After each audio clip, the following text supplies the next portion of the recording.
difficulty. Technical difficulty. Does it say it's recording? Yep, it's recording the audio. Yep, it shows here. All right. So I uploaded the package list of my Debian Live image. So for anyone who's installing Debian Live onto their own hard drive or using Ubuntu, because Ubuntu has the same or equivalent packages. I think they're all under the same name. This is a whole list of all the possible packages. So obviously you kind of have to go through the whole thing to look for something that is related to this class. I would look for libc, libc -dev, dev for linking purposes. GDB is one, GCC is one, make is one, and then the rest are probably optional. Okay. In this class, we are not going to write any programs in assembly, so you don't have to install bin utils. Okay. Any questions about how to find out what packages to install for this class? How do we open that? It's just a text file. Oh, okay. Yeah, that's a plain text file. So we just use apt-get and do that? Well, when you open it, it's just a plain text file like this. Mm-hmm. And, oh, okay, I can see. So you kind of have to get rid of the version numbers. And there's a single command in VI that you can do to get rid of all the extensions. Mm-hmm. So that's a tab. Okay, so you just substitute tab whatever with nothing. Uh-oh. Okay. 1, 2, and substitute. Oh, okay. Control V, Control I. So that will get rid of all the stuff at the end of the line. And there are 1,346. I recommend not to manually remove that stuff. So, Dr. Tech, we need this stuff, or that's optional, those packages? Those packages, most are optional. Let me just locate the ones that you guys actually need. How will we know what we might already have versus? If you run the Debian Live image, you have it already. These are the packages that are already pre-installed in the Debian Live image. Okay. So this only affects people who are trying to do their own thing. The Wild West stuff. Okay. Yeah, now we don't need lib. Yeah, libc, libc stuff you definitely want. libc6, -dev is for development, so that you can link your program to the C libraries. GCC is one that you definitely want to install. GDB is for debugging, and then make is the utility program to combine all the pieces together. Question? Yeah, if we're on a 64-bit system, does the live CD switch over to a 64-bit version? Because then we have to install 64-bit compilers. It's okay. The repository already understands that you're running 64-bit, and it will include 64-bit versions too. Now, if you have a 64-bit system, you have to be careful because your integer sizes, I think by default will be 64-bit. Is that true or not? Does anyone know for sure? If I just say int in a program in a 64-bit environment, does an int automatically become 64-bit integers? You might want to check that. I know it's implementation specific, but I don't know when that because in some cases, if that is the case, then it is possible that your program will compile when you're running it, because you're running it in 64-bit mode. But since my test platform is only 32-bit, so it may compile just fine, but because the implied size or the width of an integer is shrinking from 64-bit to 32-bit, there's a possibility that it will not run correctly when I compile it on my end. So are you implying that we're going to use integers that are that big, though? Yeah. So you need to indicate the size of the integer, which is int32_t, and you include I think int_type.h. So that will give you fixed width integers as long as you use those names correctly. All right. So we got infrastructure done. And then we are now moving on to live file systems. Last time we talked about Linux file system or Y files. This part is almost done already. Okay. Okay, so now we're moving on to talk about special files. Special files, we have actually talked about some of that already, but I just want to kind of go over this part here. Some files are really quite special, such as the root, which is a single slash in Linux. The root folder is the starting point of the entire file system. If you look at the entire file system as a tree, as in data structure tree, that is the root of the entire tree. Okay, everything starts from a single slash. Now this is different. In a way it is the same, but in a way it is different from Windows. Because in Windows you have the concept of a drive. Okay? And Microsoft is still maintaining that illusion to this date. Okay, everything starts with C colon something, D colon something, or if you have an external drive, it is like F colon something. But in reality, that is not true anymore ever since the NT-kernel. The NT-kernel is actually a modern kernel that has the same type of file structure, a single root for everything. But for most end users, they still think they're starting with drive letters, and that's not the case in Linux. Okay, in Linux or any type of Unix type operating system, everything starts from a single slash, which is what we call the root directory. The next one is the etc. directory. Yep, etc. I understand why they call the root of the drive root, but what do they call the user? Yeah, the user root. What significance is that? It's the first user of the system. Oh, okay. So as the first, it's called the root as well. The first one, yes. Nobody gets the Babylon 5 reference. Sorry. Okay, so /etc is another folder that is special because it contains mostly configuration files of various programs in your system. If you use the live distribution, as time goes on, the /etc folder will get overwritten because it will store your configuration in the /etc folder. Yep. So how does that work with the persistent drive as far the persistent file that we're using? It uses what we call the copy on write mechanism, which means the live DVD comes with files in the /etc folder already. Yeah. But when you change those files after you mount a persistent drive, it will create a file on your persistent drive which is writable. There's a Union FS, Union file system that basically look at a list of prioritized sources of files. So it will basically look at your live persistent drive first. If a file or if a folder exists with your live persistent drive, it will grab it from there.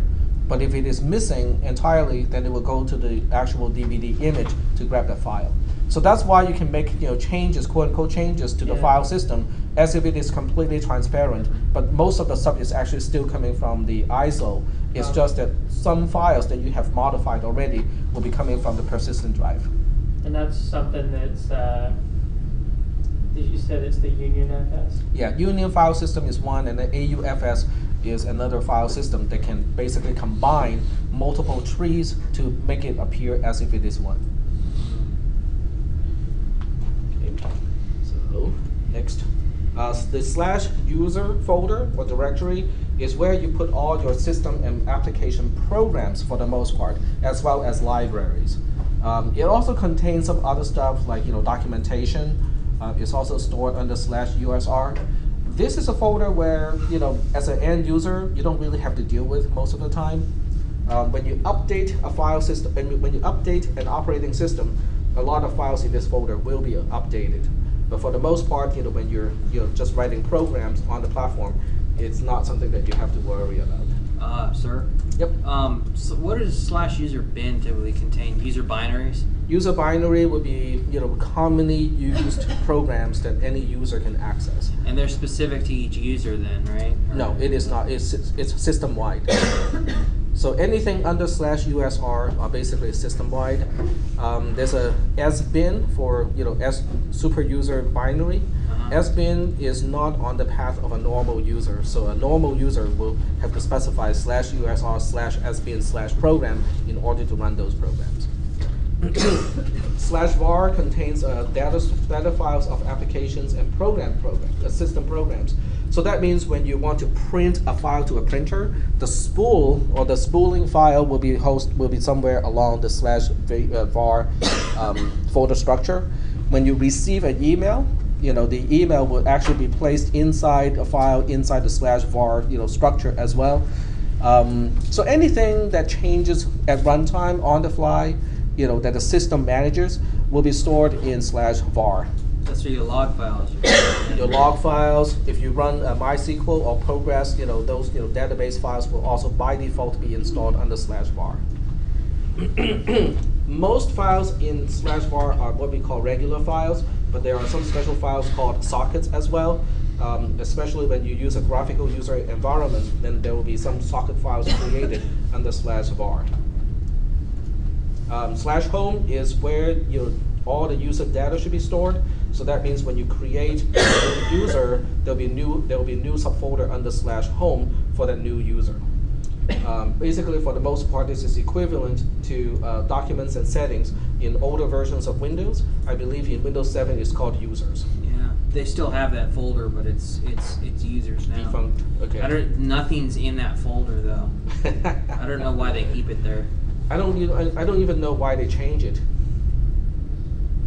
I mean, /home has been used in Linux type, or Unix type operating systems for a long, long time, and there's just no need to change it. And root's home is typically /root, right? Yeah. Instead, it's not /home. Yeah, that's really hard to say because it's root. It's actually /root. The first root describes the root of the file system, and the second root spells out ROOT. All right, now this is truly special, or one of the very special places. /dev is where files actually correspond to hardware devices. Now let me just go there for a little bit of time, and we'll just take a look. All right, and even as a regular user, you can go to /dev, and some of these special devices can be accessed by a regular user. Yep. What did you just do there? Did you open a new terminal? Or? Yeah, I opened up a new tab, just like you can open a new tab in a browser. Okay. The shortcut is Control-Shift-T to open up a new tab. And it comes in pretty handy, so you don't clutter your whole screen with like tons and tons of terminals. All right, so the ones that you should know already is the SDA folder, or since I'm in this folder already, I can just say list SDA asterisk, and we have 4 of these, each one corresponding. The first one corresponds to the entire drive. The other 3 will correspond to the partitions of that drive. Back in the days when we had IDE drives, were they called something else? HDA. Yeah, okay. HD, So SDA is serial then, right? I think they have since changed everything to SDA, the SD something something notation. So even if you have an IDE drive, I think they're still mounted as SDs now. Now you guys can check, with your virtual machine, because when you run your virtual machine, your HDA is actually, an emulated IDE drive. So when you run the live ISO in the emulator, and you check, where it is mounted, I believe they're all SDA something. So I think they have unified all the drive to SDA instead of the old way of HDA for IDE drives and SDA for SCSI drives. Any questions about this part? Now these files are special because these are called block devices, which means these devices are typically corresponding to mass store devices. You can do seek and amongst other operations. So we'll explain that in another module. Does that mean we can open them and write to them too? If you are root, you can definitely do that. There's no way to set up a file in a file system to prevent root from doing damages and write operations to it.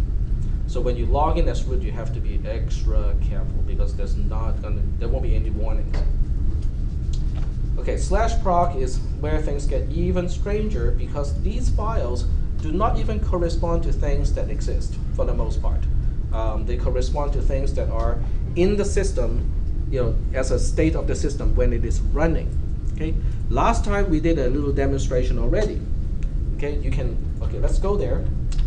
and take a look at the root folder. There's a lot of stuff here. Now you can see all these files, well, maybe not too well because because of the syntax of the highlighting. Let me change the color a little bit and see if you can see it a little better now. Colors change. I'm just going to flip, black and white. So we'll just call this that. Change that to white.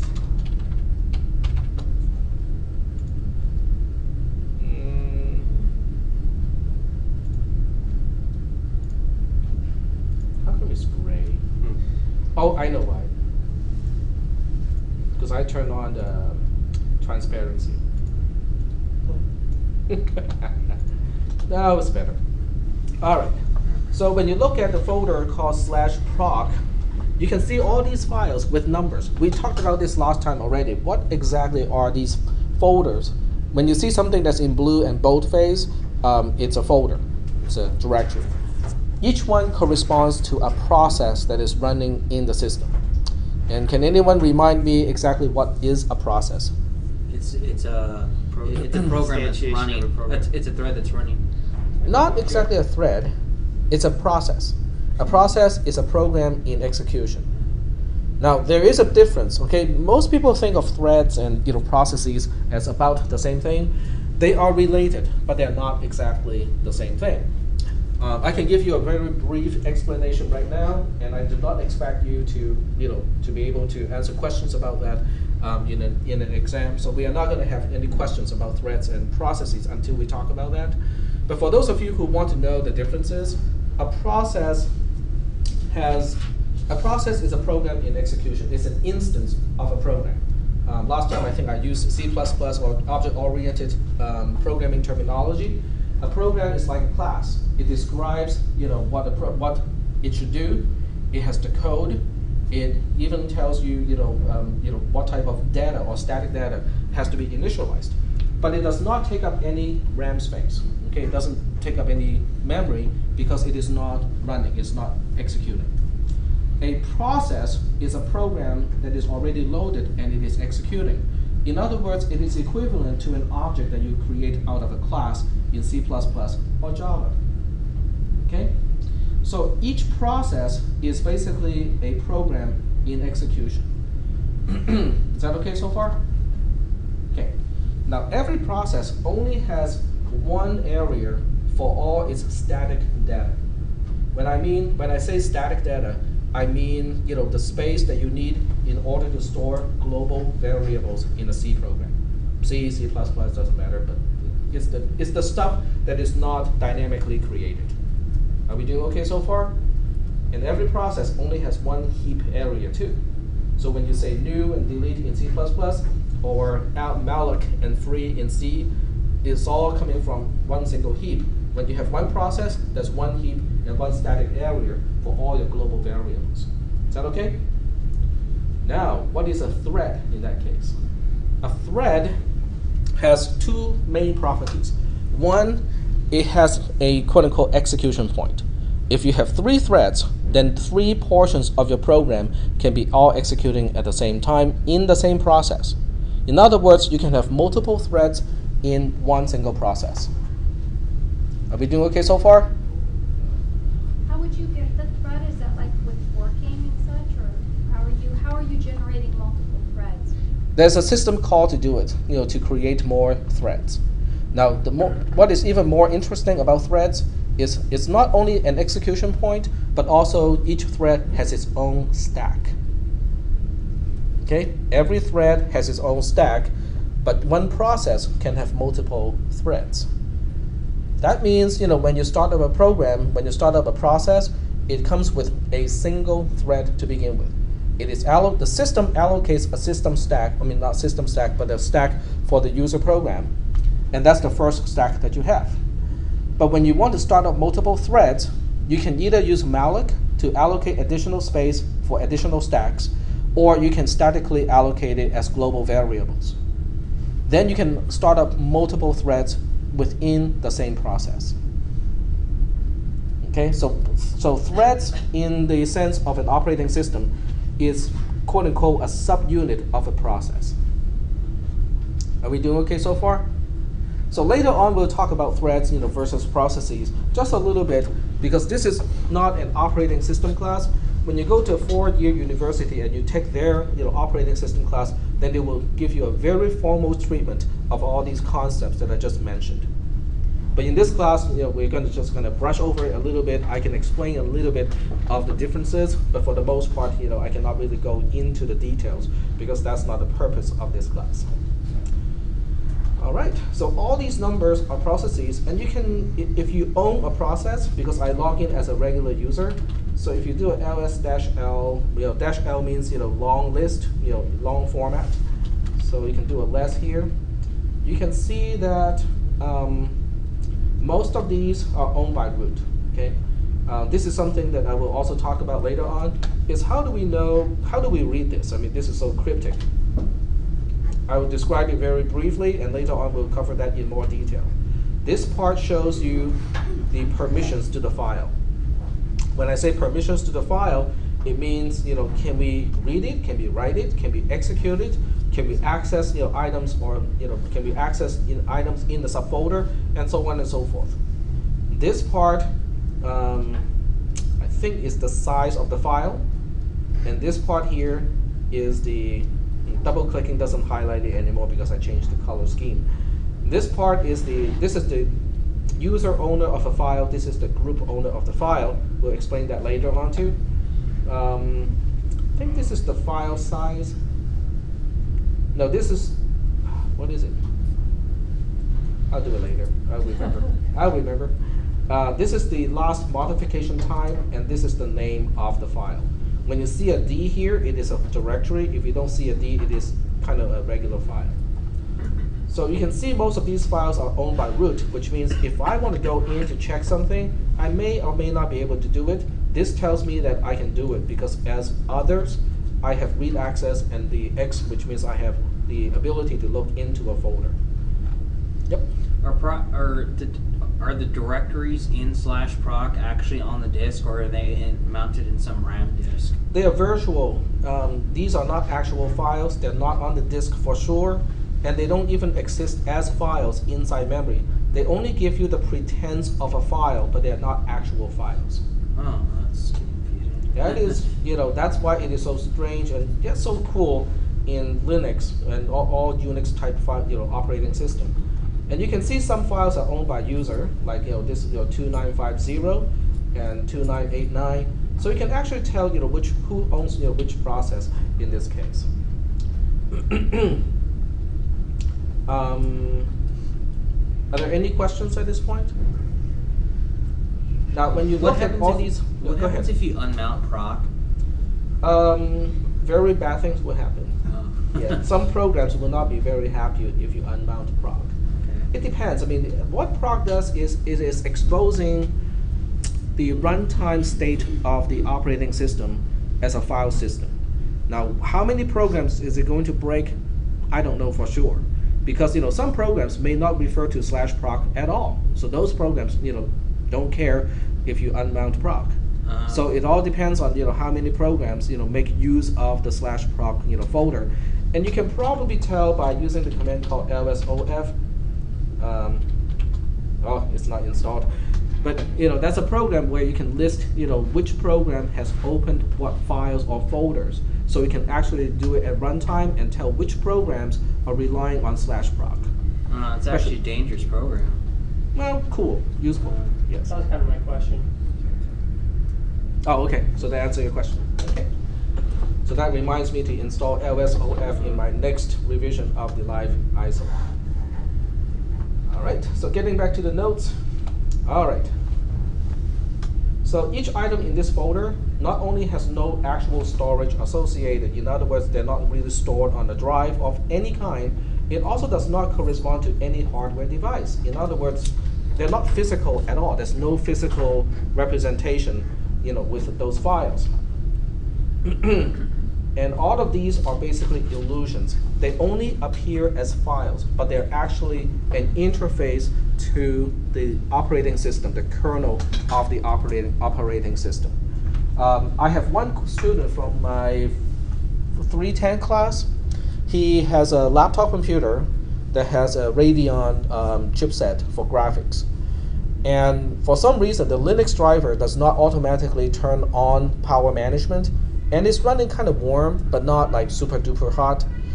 What we learned from the internet was you can actually turn on power management by writing to a quote-unquote file under a /sys, not /proc, but /sys subfolder. There's an entry. It appears as a file. You can write to that file, but when you write to that file, you're not really writing anything that is stored on the hard drive.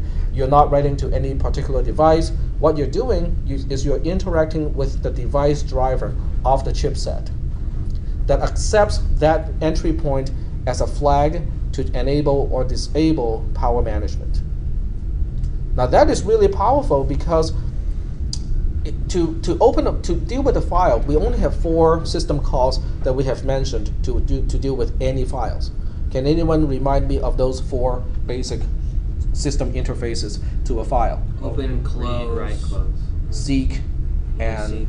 Yeah, open, close, and then we have read, write. And then seek is kind of optional because it is supported with some files and not supported with other files. So maybe 4, 5 basic system calls to deal with files.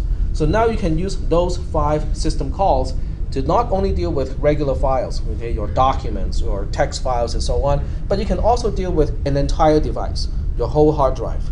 You can also use it to deal with these illusions of files. In other words, you can interface with something that is embedded so deeply within the kernel that would be really hard to access if it is not for the pretense or the illusion as a file.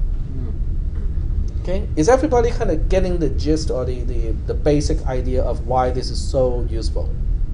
Yep. So if you're writing to a device like a PCI card, then it's really just being treated as a file? A PCI card will be represented by multiple files. Right. So you can write to, you can at least read back certain parts of it, like what interrupts it's using, what are the I/O port addresses and so on and so forth. Right. You can read back all of that stuff as files. Right. And if I remember correctly, all of that is also in text.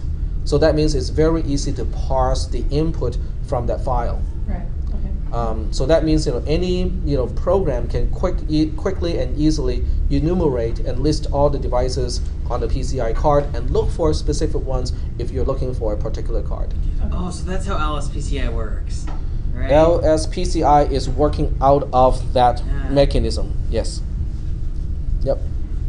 So it is very cool. I mean, it really does enable system programming because very easily, because the difficulty now is not what system call do I use. The difficulty is where is that special file, and the special files are organized in a very specific way. So that makes it kind of easy to access those files. I'll just kind of go ahead and go to /sys, and you can see it is classified by block devices. This is just regular devices, file systems, hypervisor, module, which are basically device drivers in Linux, kernel, stuff that is internal to the kernel itself, but not in device drivers. So if I go to /dev, I can go to the block device, and within block devices, I think these are based on enumeration of the PCI bus. And then within each bus, I'm not a hardware person, so I don't exactly understand what the second number is. Does anyone know for sure? But they're very specific.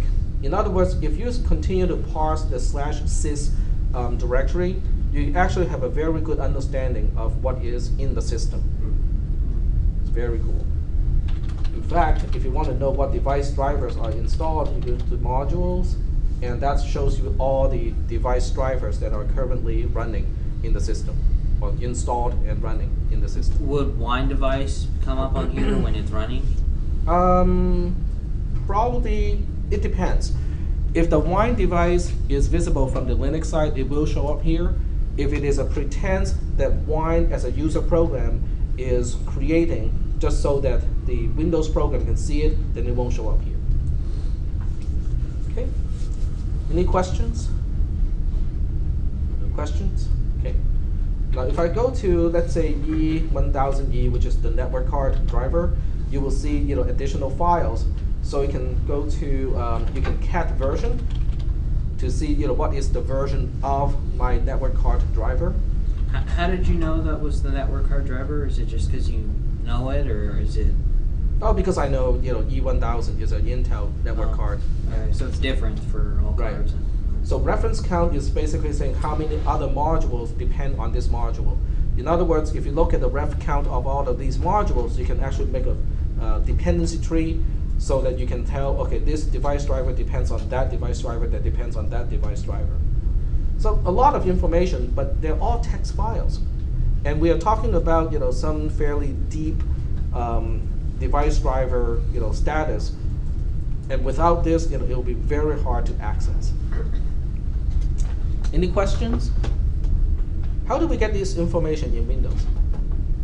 Get what information? No, like the version of the device driver, my network card device driver. It's the device manager thing. Yeah, how many clicks does it take? We have to hit system pause and advance something, and then you go and. Yeah, well, in this case, if you know the path to it, if you already know what card is already installed, that's all, well, not this version, that's all it takes, one single command line. And you can check what is the version of a device driver. I think that's pretty cool. All right.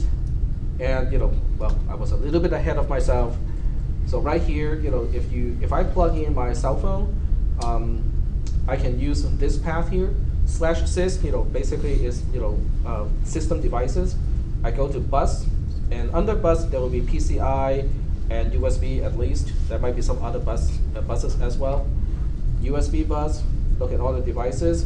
1-9, is not always the case. It depends on when you plug in the device and how it relates to all the other ones. And then product just describes that particular item. Let's go ahead and check this part here.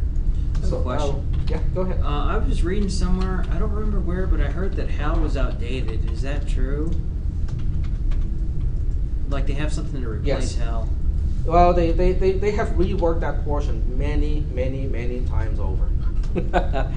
I don't know what is the latest and greatest, but they kept reworking on that part.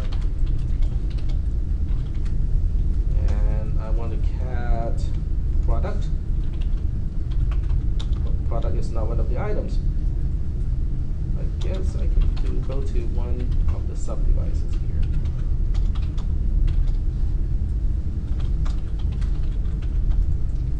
And the CRW, I think that's my CD-ROM drive.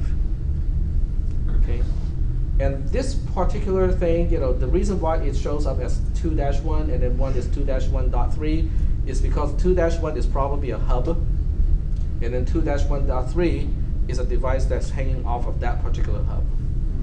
So the naming convention of these folders and and files actually tells you how things are hooked up internally to the computer, which is really cool. I mean, I can tell which one is my CD-ROM drive, just like that. Does that mean that's, if it says USB, that's a USB device? Yes, my CD-ROM drive, is a USB device, which makes sense because from the cost perspective, it makes a lot of sense because USB only requires 4 conductors to go to the motherboard. And a IDE cable is massive. I mean, IDE, the cable itself is already massive, but the cost of making an IDE device or integrating an IDE device into the system is actually mostly with the the connectors and also the ends of the ribbon cable. And USB cables are just much less expensive to manufacture, even compared to SATA.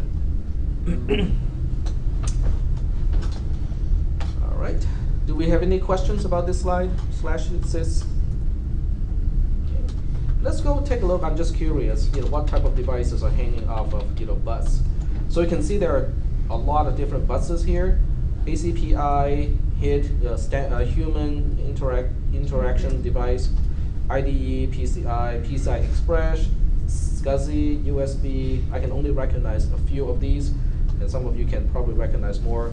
ISA is definitely an older standard. SPI and I2C are they're mostly for on motherboard devices like temperature control and some other stuff. Yeah, so lots of devices listed here. Next slide. /temp. /temp is special because that's where temporary files are stored. If you create files in /temp and you reboot the computer, those files will be gone after you reboot the system. So don't store anything that you want to be persistent in /temp, because all systems have a startup script that will automatically clean all the files and folders in /temp. Yep. Why is it? See, like I know in Ubuntu and Debian, whenever you plug in a USB device, it's mounted in /media something. Right. But whenever you remove it, that file, whatever it is, whatever kind of file it is deleted. Yep. So why don't they just mount them in /temp? Well, for one thing, it's a convention. I mean, they could have easily mounted those in /temp as well. But then your /temp is already cluttered by all sorts of stuff that is created by end users. And /media is only for dynamically mounting devices. So I think that's from the perspective of organization, that's better. Okay. But yes, they could have created /temp /media and then make all the files that are mounted on the fly into that folder. They could have done that. All right. So we are basically done with this slide here. No programming involved, just showing you guys what a file is in a Unix type operating system. What is /mnt? Same thing, that's basically /media, but in the good old days. All right, never mind. Yep. They changed the standards a little bit. All right, so now we are getting into some of the more technical stuff with the Linux file system. You can tell from the recency of the notes, this is actually relatively new. Now, when we talk about files in Linux, I'm not just really talking about regular files. I'll start with the hard drive. Now this is all kind of old stuff. What is the new standard to replace the partition table? I thought there's a new hard drive standard, along with having a 4 kilobyte sector size, is a new way to represent the partition table. Does anyone know? No? Okay. Well, this still applies to most hard drives that we buy today, so I think it is still okay to talk about it. But it's a fairly old standard, and it's going away. I know it is going away. I just don't know when it is going to be replaced.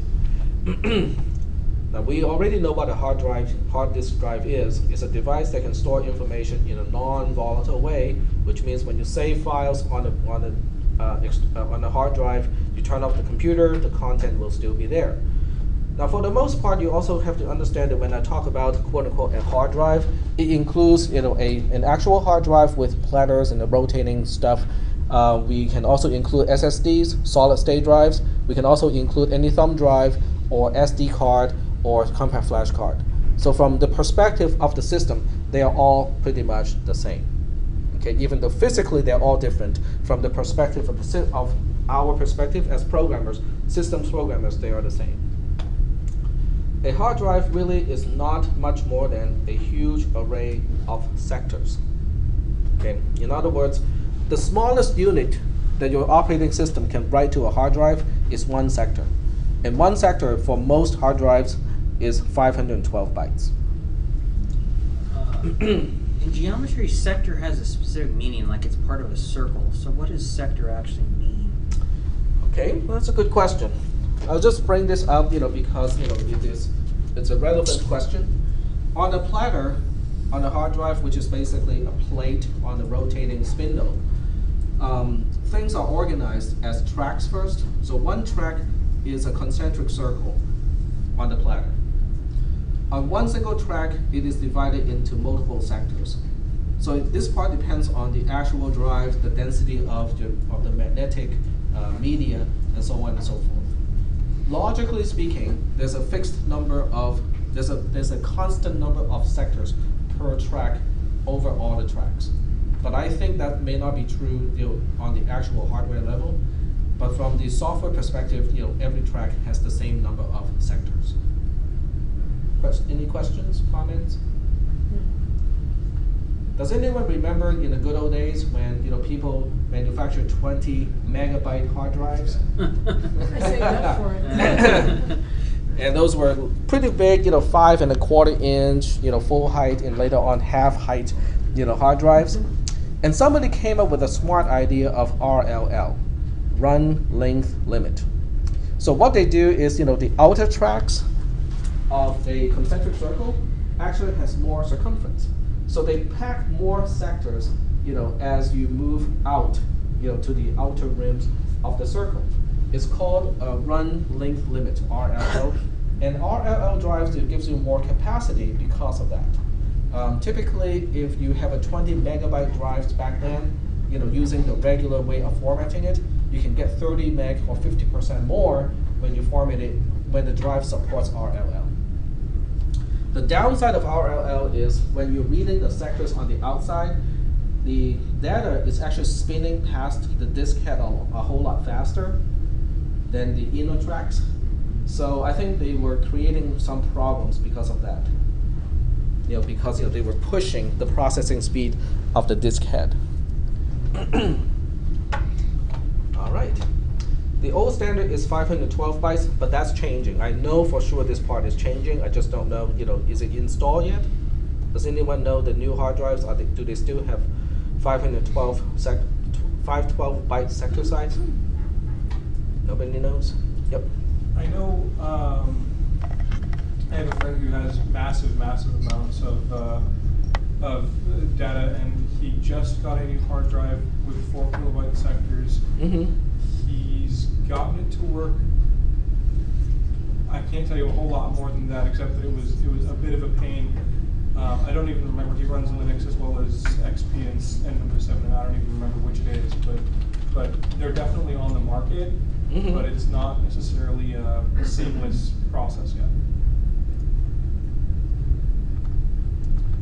I'm just trying to see whether it has any references to future. I think it's called EFI. The EFI is a partition on the extensible firmware interface, contains a bootloader program for all operating systems installed. It's a variant of the FAT format, and so on and so forth.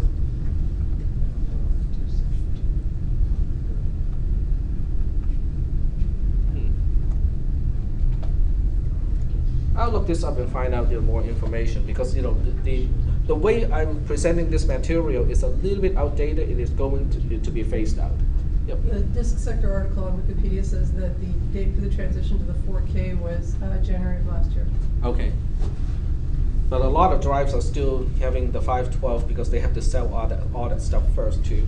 Well, maybe it was manufactured before Right. January. They were all starting in January, they were all supposed to be manufactured before 4K. Okay, but that's going to have some impact to the master boot record, because the master boot record is not 4 kilobytes.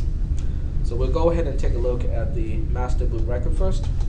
The master boot record is sector 0 of the entire hard drive. In other words, if you look at the entire hard drive as one linear array of sectors, this is the first one. Okay? Any questions about this? Why do viruses always infect the master boot record? Because it has to start from there.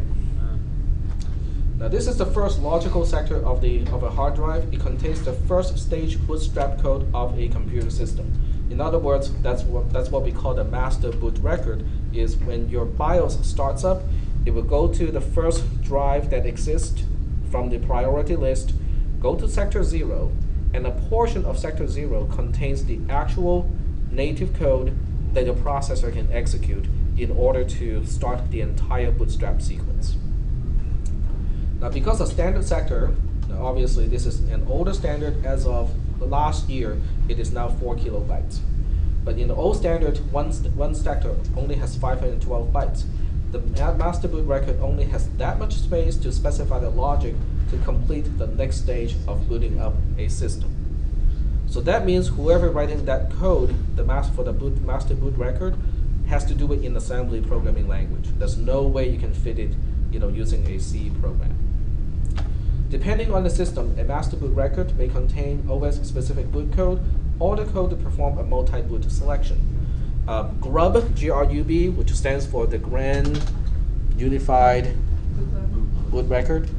That's a multi-boot type of thing. So what it does is it contains the code to look for the second stage of startup, which is actually on an extension 3 or some other file system.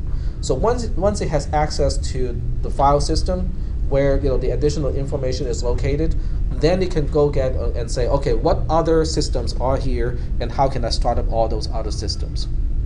Okay. Any questions about the master boot record? Now you can also go to Wikipedia and look up the discussion on the master boot record, which is pretty big. In this class, I refer to Wikipedia quite a bit because there's really no need to rewrite something that is already written and already polished, on the internet. I just don't feel that for these topics I have to rewrite everything. What my job is to glue everything together. Okay, how does this connect to that, and so on. But the details are all here. So that means, if you want to study, I recommend that you download, these web pages to help you, access the material just in case you cannot get on to the internet. Any questions? No questions? And it may not be a bad idea to have a link just for yourselves to a particular revision of the article, just in case someone decides to kind of nuke the whole article later on, like right before an exam. When they decide to do another internet blackout. Yeah, or another internet blackout. Act is still my pass. Yeah, so it's always a good idea to keep a backup. Okay. Next is the partition table.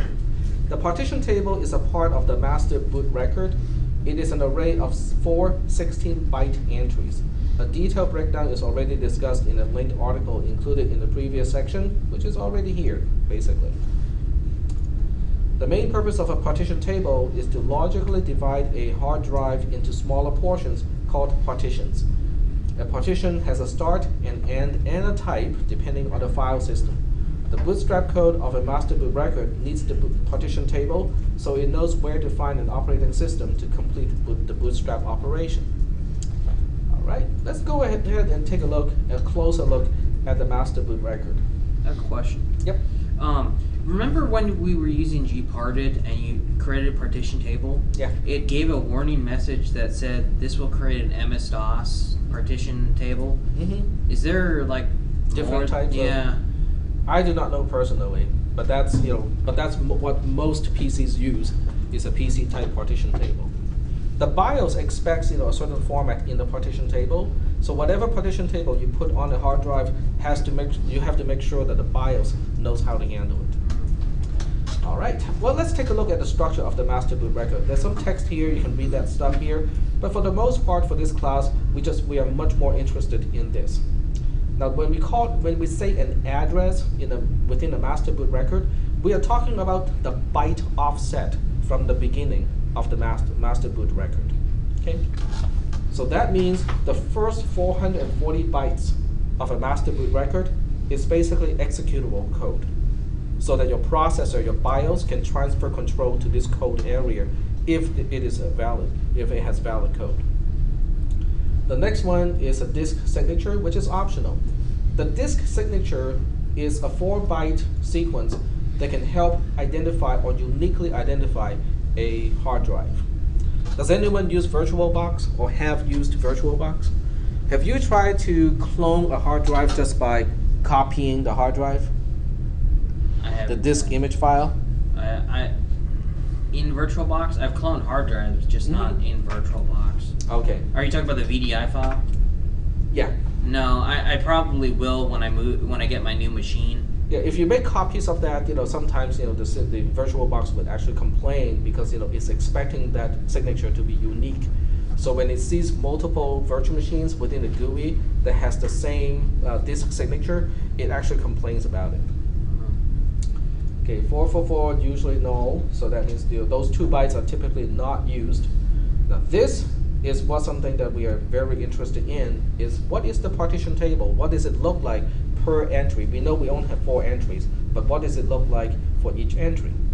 The last 2 bytes, 55 and AA in hexadecimal, which corresponds to 010100101, which is 55, and 10101010, which is AA, is a quote-unquote signature byte or signature word in this case for the master boot record.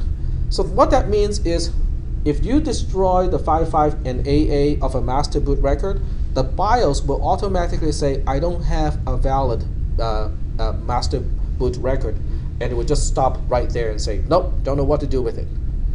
The rest of the master boot record can be completely clean and good, but without the signature bytes, the BIOS will just stop and just say, okay, this is not a valid master boot record.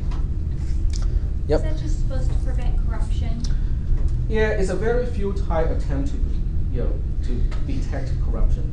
I would say it's very futile because it is only 2 bytes, and these 2 bytes have no bearing, or it's not influenced by the content of the rest of the boot record either.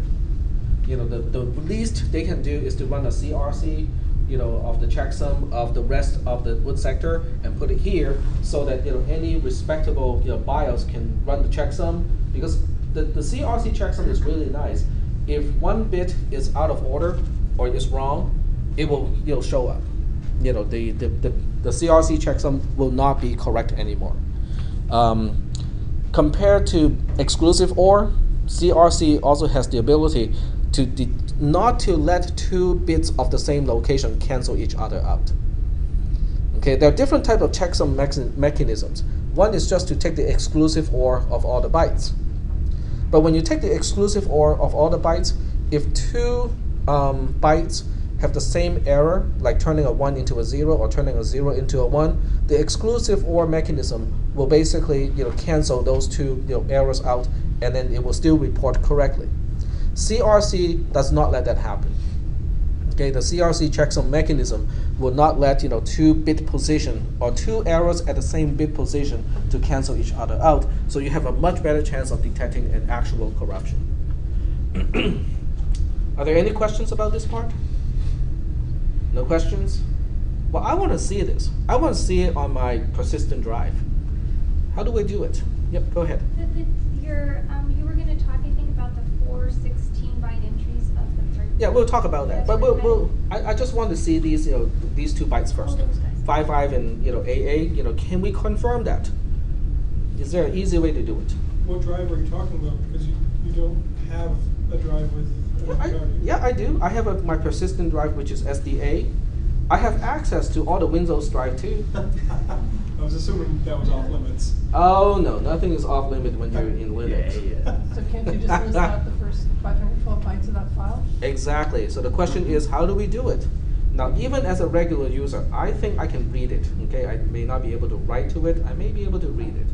So we'll give it a try first.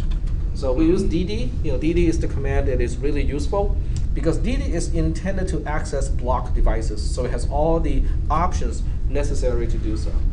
BS equals 512 means block size is 512 bytes. We are reading 512 bytes at a time. Count equals 1. I don't want to read the rest of the entire drive. I just want to read the first sector of the entire drive. IF equals /def/xsda, which is going to be the internal hard drive. Okay, this is not my persistent drive. This is going to be the internal hard drive of this computer. And then I can specify OF equals mbr.bin. Okay. Okay, I guess I can't do it. Fine. How does that command know that you're going to use the internal hard drive of your computer and not the persistent drive on the... Because it always lists internal hard drives first. Okay. So in other words, when the system is looking for devices, it will go through the SATA controller first before it goes to the USB controllers. Okay. So that's why internal hard drives, which almost always will be using IDE or SATA, they will always be listed first, and then your USB devices, which the system will detect later, always has would appear as SDC, SDD, and so on. Oh, of course. Okay. Because A means it's a SD. The A in SDA Right. is the first one. But there's a way to confirm that. Using the /sys, file structure, you can actually go ahead and locate, go to SDA, and then you can inquire Right. the /sys, subfolders, and ask, what is it? Is Right. it hooked up to the SATA controller or the USB controller? You can ask it for the sizes and other attributes. That makes So you sense. can be very, very sure if you want to be. Got it. But since this is a read operation, I don't have to be like, Yeah. super duper careful with it. Okay, so back to here. Now I have a file called mbr.bin. Okay, right here. This is my mbr.bin file. So I'll go ahead and take a look at that file. But it wouldn't be very helpful to do this, would it? Because it's a binary file. Okay, I'm reading in a binary 512 bytes, and VI is a text editor. So when you do it, it's going to look like this. Well, you can still see something, invalid partition table, error loaded operating system. Those are internal messages to the boot sector. In other words, the boot sector itself, the master boot record, a part of the code will do some sort of self-checking, and if it detects, like if it cannot find the 855 and AA, this error would pop up and say, I'm not good, something is wrong. Okay, I can already tell you what is the 855 and AA. That's my 55, and that's my AA. The last two characters, the last two bytes of the boot sector. Now this one is easy, uppercase U. Okay, I know the ASCII code of uppercase A is 40 in hexadecimal. Okay, 65. No. That's in decimal, dude. Of 60. well, if you want to check ASCII code, just say man ASCII. There's So always an ASCII's easy a way to do program? it. See, U is 55. And 55 is a hexadecimal representation. So I can see the signature already. Now the rest of the program, you can actually use a variety of programs to examine it. One program is called Hex Dump. Hex Dump is a very, very useful program because it allows you to dump out the content of a binary file in a variety of formats.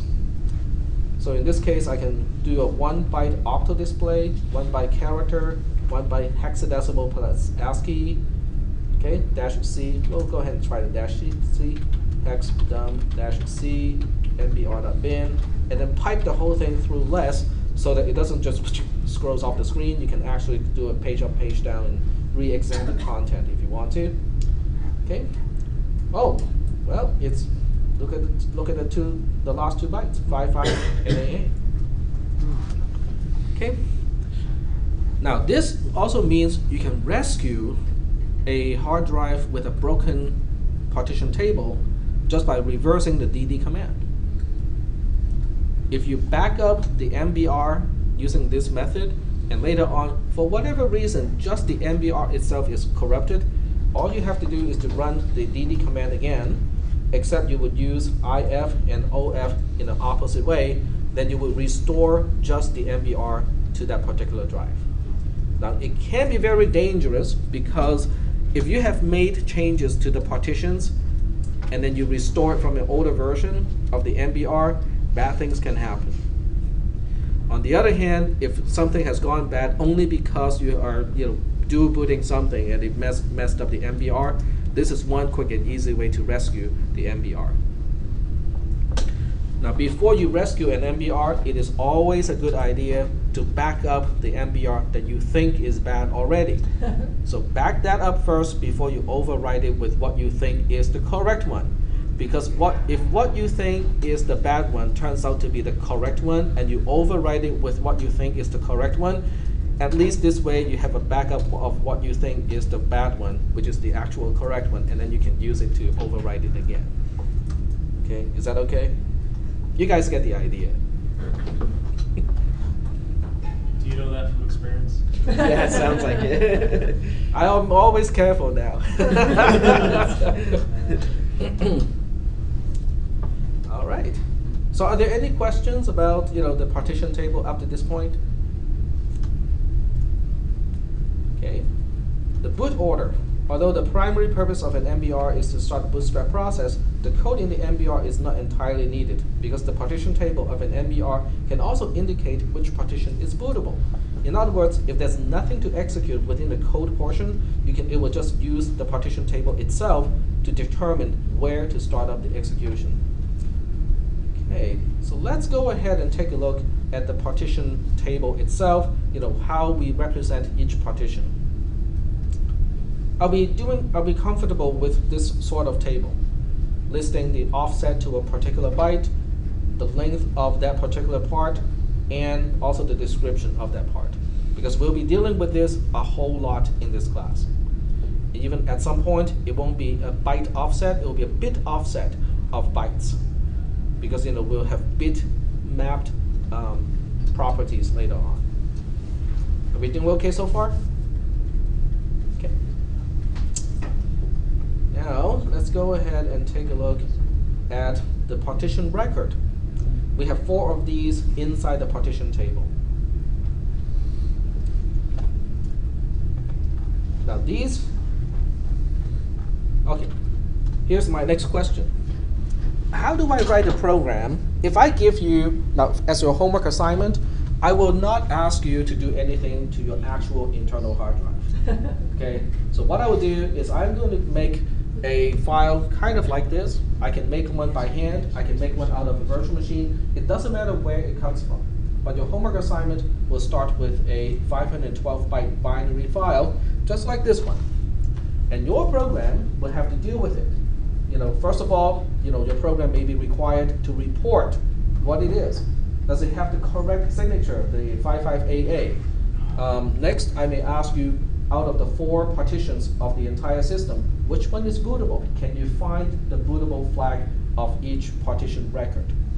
Okay, so we'll start with reading. We're not going to start with changing the partition table. We'll start with reading the partition table and make sure everybody is comfortable with how to access individual bytes out of a particular sector. Do you guys understand what I'm talking about? Okay. So the first thing I want to demonstrate is, well, exactly how do we do it? How do we read like 512 bytes into memory, or is it a way to avoid reading altogether and just get to individual bytes inside the program? Now the choice is yours. You have 2 choices with most of these types of programs. Excuse me. The choices are like this. One is you can read in the entire 512 bytes and you treat it as an internal array of 512 characters, okay? And then you can use typecasting and other tricks to understand the nature or the structure of the internal units. That's one way to do it. The second way to do it is to seek to the right position and then only read what you need in order to analyze what I need you to turn in. So you have 2 options. With 512 bytes, I have no problems with people just reading in the whole thing, because after all, it is only 512 bytes, it's not taking up a lot of space. On the other hand, if you have an entire file system, then you should not use that approach. Okay? So the next question is, how can you generalize your program so that it will work, it will work the same way without having to worry about this sort of thing? Which way is more general? With reading in the whole thing, or seek and then read only that portion? Seek and read the portion. So the first thing you might want to do, which is not required, is to implement your own API, your application program interface, so that you can supply, this is where I wanted to read it to, this is this is the position of the file, and this is the file handle. And it will just go ahead and read those bytes into the pointer. Let's go ahead and take a look at how we can do that. So I'll just go to we got 10 minutes. I think we got enough time to do this. So we'll go to today's folder, and somebody can remind me to upload it after the class. I think there's a class after this one. Do we have a class after this? Yeah. Yeah, okay, so we can't really leave here late. Okay. Today is... They don't even let us get out the door before they're trying to come in. I will have to remind them. Thank you. Yeah. We will just sit here until they clear the door. Yeah. All right, so we'll go ahead and write a simple program, just to see, how we can do this. Okay, seek and read. I'll just call the file, seek and read.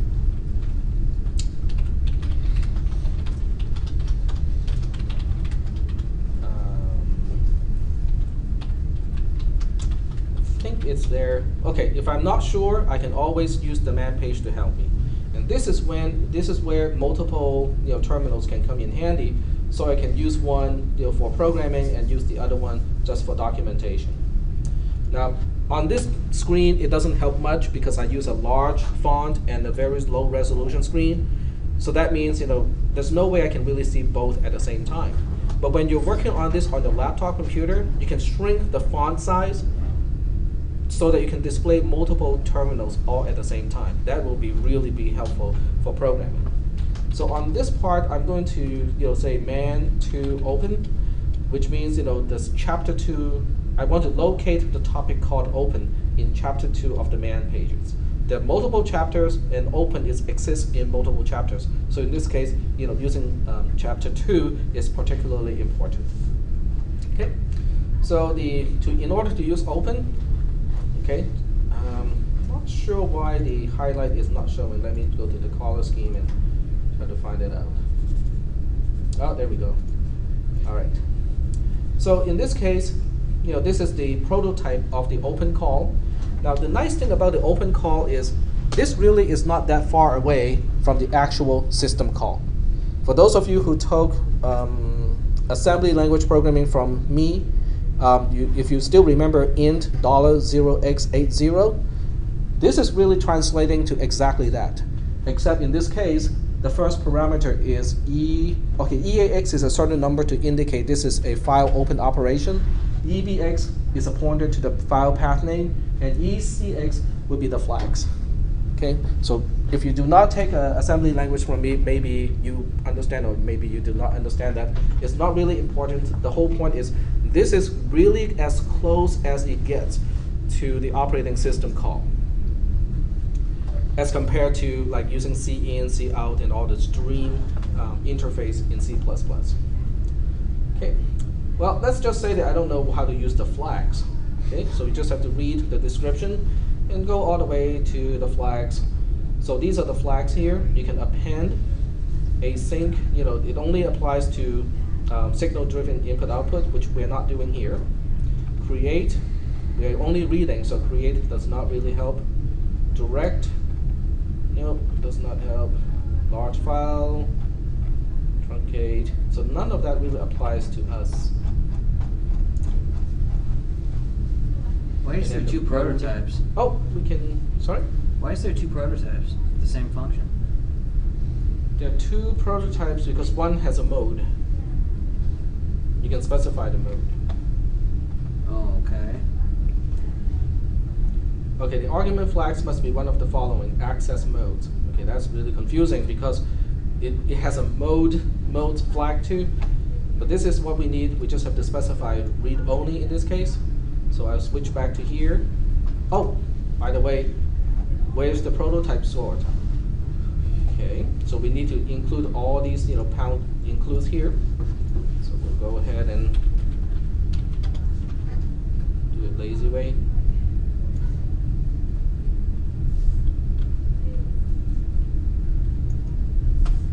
Now this will not work. Why won't this work in the C program? When you have a preprocessor directive, pound include is one of the directives of a preprocessor.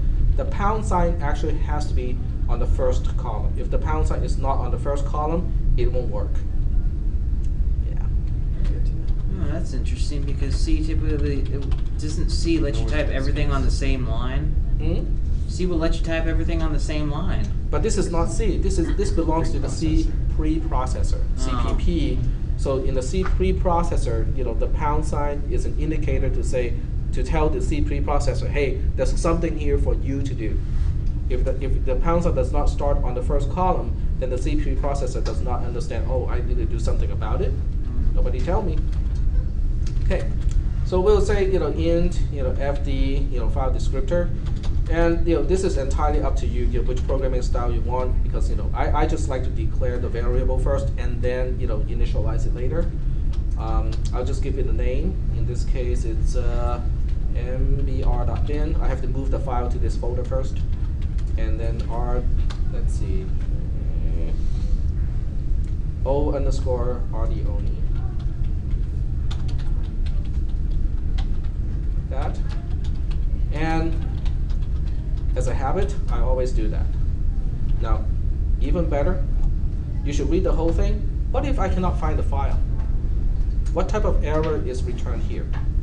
So you have to read that part. Negative one, a negative, do you get a negative number? I think it returns a negative number,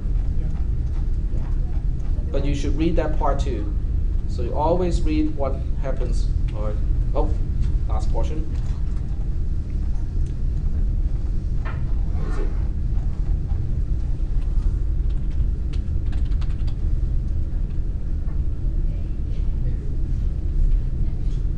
Okay, it returns a file descriptor, a small non-negative integer. The file descriptor returned by a successful call will be the lowest number. Okay, so if it returns anything that is negative, I know I'm in trouble. So that means I should also kind of safeguard that. So if FD is less than 0, do the following, else the following. Now, I don't even know what I'm going to do, but I want to have the structure already to say, if it is less than 0, go one way. If it is not less than 0, go the other way. Now, in this case, I'll just use printf and say, cannot open the file. You can make your error message more verbose, to say what the problem is or what that you're trying to do. But I'll just do it like this so far. And over here, I'll say, okay, file opened successfully. And you know what? When I'm programming, I'll just write this much, test the program first, and then I'll continue later. Because I don't want to have to write 200 lines and then have the program not to work exactly the way it's supposed to, and I have no idea why it is not working correctly. Okay? Before you leave Vi, how do you do that? I don't know what it's called, but you can access the terminal. You can access the command line inside of Vi. : exclamation point. That will shell out. Okay, and then once you run the command, it returns, right? Yes. Yep. So I'll just go ahead and run this, -o seek and read. That's the name of the executable. Seek and read. Let's see, which is the source file. It compiled just fine, and it should complain because I don't have mbr.bin in the current working directory. So it should complain and say cannot open the file. Very good. Now, if I copy the file from the parent folder to here, and then run it again, then the file opens correctly. Okay. Now, someone's going to complain, but Tack, you forgot to close the file. And the answer is yes, I did forget to close the file. However, it is not a big deal because when the program exits, it automatically closes all the files that are open with that program. Then what's the point of closing them? What's the point of closing a file if it's done implicitly? Because within the same program, if you want to reopen that file later on at a different time, you should close it and then open it again. Okay. It's just a good idea to remember the closing part. Yep. If I remember right, if you close the file and then open it again, it'll start at the beginning. Yes, that is correct.